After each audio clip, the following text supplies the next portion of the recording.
Hi guys, lunch பார்த்துடலாமா? எறா கிடச்சிருந்தது, அதனால் கடல் எறா அதை வந்துட்டு வீட்டில் வறுத்து வச்சுருந்தாங்க. நல்லா வெங்காயம் பச்சை மிளகாலாம் போட்டு.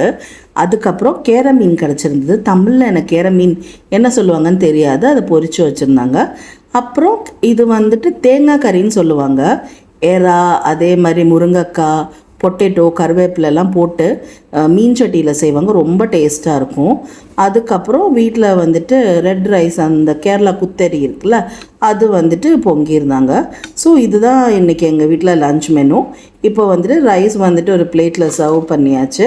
அதுக்கப்புறம் அந்த எறா ஃப்ரை வந்துட்டு கிடச்சது சைடில் வந்துட்டு கொஞ்சம் வச்சாச்சு. அது கூடயே வந்துட்டு கேரை மீன் வந்துட்டு ரோஸ்ட் பண்ணியிருந்தோம்ல, தேங்காய் எண்ணெயில் வறுத்து வச்சுருந்ததை வச்சாச்சு. கூடவே அந்த தேங்காய் கறியை வந்து ஊற்றியாச்சு. அந்த தேங்காய் கறியில் அந்த முருங்கைக்காவோட டேஸ்ட்லாம் இறங்கி வேறு லெவலில் இருக்கும். உங்கள் வீட்டில் என்ன லஞ்சுன்னு கமெண்ட் பண்ணுங்கள். பாய்.